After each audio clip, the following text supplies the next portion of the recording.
Hello കൂട്ടുകാരെ, ഇന്ന് നമുക്ക് വഴുതനങ്ങ ഗ്യാസിൽ വെച്ച് अच्छे से ले കത്തിച്ച് കരിച്ച് എടുത്തിട്ട് പുറം മാത്രം അതിന്റെ തൊലി മാത്രം കരിക്കത്തുള്ളൂ. അത് കഴുകി ഭർത്ത എന്നാണ് പറയുന്നത് ഇതിനെ, നോർത്ത് ഇന്ത്യ एक एक സ്റ്റൈലില്. साइड ഇത് पकड़ो നമുക്ക് ഗ്യാസിൽ अच्छे से വെച്ച് मिक्स ഇങ്ങനെ करो। ഒരു ജാളിയിൽ വെച്ച് एक साइड ഇങ്ങനെ ऑयल पकड़ो, दूसरी साइड ഗ്യാസ് अच्छे ഓൺ से ऑयल ഓൺ लगाओ। ചെയ്ത് ഇങ്ങനെ വെക്കണം.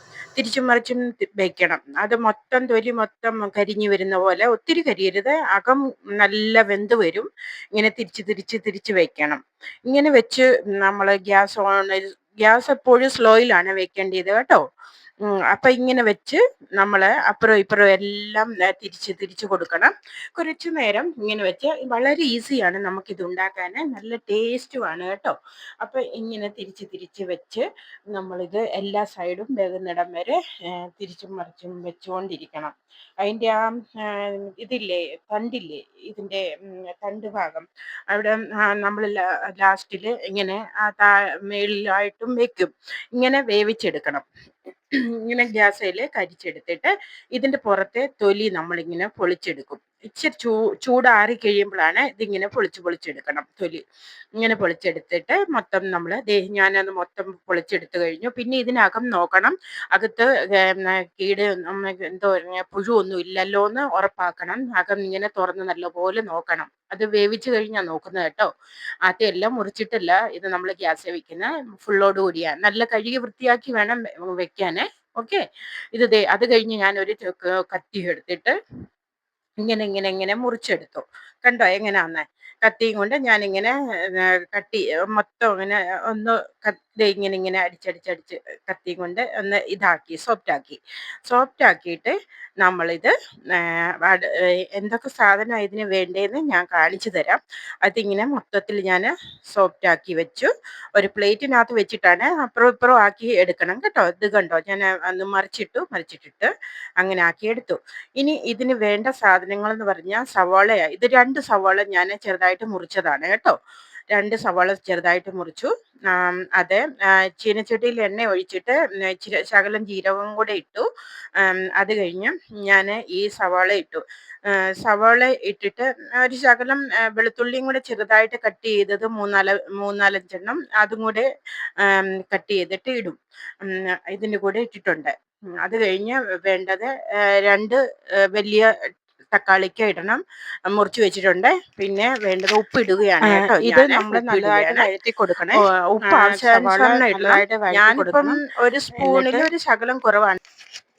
സവാള നല്ലതുപോലെ വഴറ്റിയിട്ട് നമുക്ക് അത് ചെറുതായിട്ടൊരു കളർ ചേഞ്ച് ആകുമ്പോൾ നമ്മൾ ഇതിനകത്തോട്ട് തക്കാളിക്ക ഇടുകയാണ്. തക്കാളിക്ക കണ്ടോ എങ്ങനെ മുറിച്ചിരിക്കുന്നതെന്ന്. തക്കാളിക്കകത്ത് ചെറിയൊരു ജ്യൂസി ടൈപ്പ് തക്കാളിക്കയാണല്ലോ ഇത്.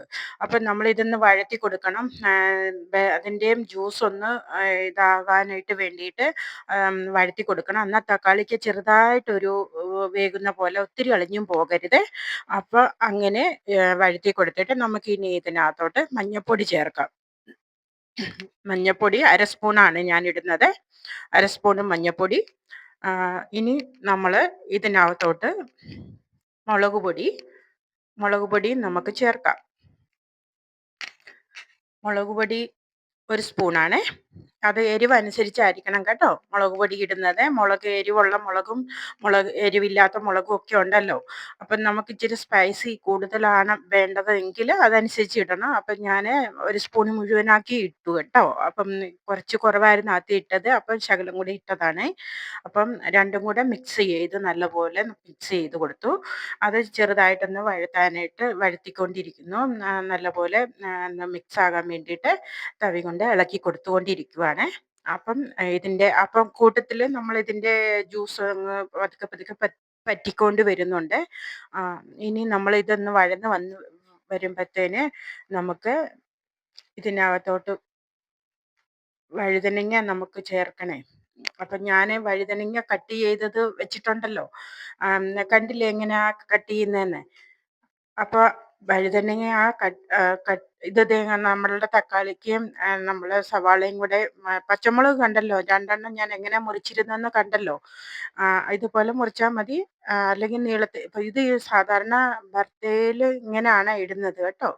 ഇങ്ങനെയാണ് മുറിച്ചാണ് ഇടുന്നത്. അതൊക്കെ കൂട്ടാൻ നല്ല ടേസ്റ്റാണ്. അപ്പോൾ ആ, അപ്പം നമ്മളുടെ ഇത് വഴന്ന് വന്നിട്ടുണ്ട്. അപ്പം നമുക്ക് വഴുതനങ്ങ ഇതിനകത്തോട്ട് ചേർക്കുകയാണ്. അതിൻ്റെ തണ്ട് കളയത്തില്ല കേട്ടോ. എല്ലാം നല്ലപോലെ കഴുകി വൃത്തിയാക്കിയതായിരുന്നല്ലോ. അപ്പോൾ പിന്നെ അതിൻ്റെ തണ്ട് കളയേണ്ട കാര്യമില്ല. അതും അതിനകത്ത് വെന്തോളും. അത് ഞാൻ നല്ലപോലെ മിക്സ് ചെയ്യുവാണ്. നല്ലപോലെ മിക്സ് ചെയ്തിട്ട് നമുക്ക് നല്ലപോലെ ഇളക്കി കൊടുക്കണം. മൊത്തത്തിലൊന്ന് മിക്സ് ആക്കണം. ഇതിനകത്ത് തക്കാളിക്കും വഴുതനങ്ങയും സവാളയും എല്ലാം കൂടെ കൂടിയ മസാല എല്ലാം കൂടെ കൂടിയ ഒരു നല്ലൊരു മിക്സപ്പ് ആക്കണം. നല്ലപോലെ മിക്സ് ആയി കഴിഞ്ഞ് നമ്മൾ ഇളക്കി കൊടുത്ത് ഇതിന് അധിക സമയമൊന്നുമില്ല. ഇപ്പം ഈ വീഡിയോ കാണുന്ന അത്രയും സമയമൊന്നുമില്ല. പിന്നെ വീഡിയോ നമ്മൾ കറി ഉണ്ടാക്കുമ്പം വീഡിയോ പിടിക്കുമ്പം നമുക്കൊരു ശകലം സമയം എടുക്കുമല്ലോ, അത്രേ ഉള്ളൂ. അല്ലെങ്കിൽ ഇത്ര സമയമൊന്നുമില്ല. ഇത് നല്ലപോലെ മിക്സ് ആക്കി കൊടുത്ത് സൈഡെല്ലാം ഇത് ആക്കിയിട്ട് നല്ലപോലെ വെച്ച് ഒരു 5 മിനിറ്റ് നമ്മളൊരു അടപ്പ് അടച്ച് വെക്കുവേ. ആദ്യം അടപ്പ് അടച്ച് വെച്ചിട്ട് പിന്നെ ഇടയ്ക്ക് നമ്മളൊന്ന് ഇളക്കി കൊടുക്കണേ. ആകെ 5 മിനിറ്റിൻ്റെ ആവശ്യമുള്ളൂ ഇതിന്. അപ്പം പിന്നെ ഞാൻ ഒന്നുകൂടി ഒന്ന് ഇളക്കി കൊടുക്കുകയാണ് കേട്ടോ. ഇത് അതിൻ്റെ നമുക്ക് അറിയാൻ പറ്റും ഇതിൻ്റെ ജ്യൂസ് ഒന്ന് കുറഞ്ഞ് കുറഞ്ഞ് വരുമ്പം ഇതിനകത്ത് നമ്മൾ ഒഴിച്ച എണ്ണയില്ലേ, എണ്ണ എന്തോരം ഒഴിക്കണമെന്ന് ഞാൻ പറയാം. ഒരു സ്പൂൺ ഒരു 1.5 സ്പൂൺ എണ്ണ ഒഴിച്ചാൽ മതിയേ. കാരണം ഇതിനകത്ത് എണ്ണ നമ്മൾ പൊങ്ങി പൊങ്ങി വരണേ. 1 സ്പൂൺ അല്ലെങ്കിൽ 1.5 സ്പൂൺ, അത് നമ്മൾ എണ്ണ കുറച്ച് കഴിക്കുന്നവർ 1 സ്പൂൺ ഒഴിച്ചാൽ മതി. അപ്പം ഒന്നുകൂടി ഒന്ന് ഇത് അടച്ചു വെക്കാൻ പോവാണ് കേട്ടോ. കാരണം ഇത് ഇതിൻ്റെ ജ്യൂസ് ഒന്ന് പറ്റിയിട്ട് എണ്ണ പൊങ്ങി വരുന്നിടം വരെ വെയിറ്റ് ചെയ്യുവാണ്. ദേ ആയിക്കൊണ്ടിരിക്കുന്നു. അപ്പം എന്തേണ്ട ശകലം ഇത് വെള്ളം പറ്റാനുണ്ടായിരുന്നു, അതുകൊണ്ടാണ്. എന്നാൽ ഇത് കുഴഞ്ഞിരിക്കുന്ന ഒരു ഇതാണ്. ഒത്തിരി ഫ്രൈയും അല്ല, ഒത്തിരി ചാറും അല്ല, അങ്ങനത്തെ ഒരു രീതിയാണ്. ഇതൊരു നമ്മുടെ നോർത്ത് ഇന്ത്യയിലെ ഒരു ഡിഷാണ് കേട്ടോ. നല്ല ടേസ്റ്റിയാണ്. ഏറ്റവും കൂടുതൽ നമ്മൾ ചപ്പാത്തി കഴിക്കാനാണ്, പിന്നെ ചോറിൻ്റെ കൂടെ നമുക്ക് ഇളക്കി കഴിക്കാൻ നല്ല ടേസ്റ്റാണ് കേട്ടോ. 2 രീതിയിലും നമുക്ക് ഓപ്ഷനിലാണ് കേട്ടോ. അപ്പോൾ ഇത് ഞാൻ നല്ലതായിട്ട് ഇളക്കി കൊടുത്തിട്ട് ഇനി ഇതിൻ്റെ എണ്ണ പൊങ്ങി വരുന്നുണ്ടോ എന്ന് നമ്മൾ നോക്കണം കേട്ടോ. അപ്പം ഗ്യാസ് മീഡിയം ഫ്ലെയിമിൽ വെച്ചാൽ മതി. അപ്പം നമ്മളുടെ ഇത് റെഡി ആയിക്കൊള്ളും. അപ്പോൾ നമ്മളുടെ ഭർത്ത റെഡി ആയിട്ടുണ്ട്. എല്ലാവർക്കും ഇഷ്ടപ്പെട്ടെങ്കിൽ ലൈക്ക്, ഷെയർ, സബ്സ്ക്രൈബ് ചെയ്യാൻ മറക്കരുത്.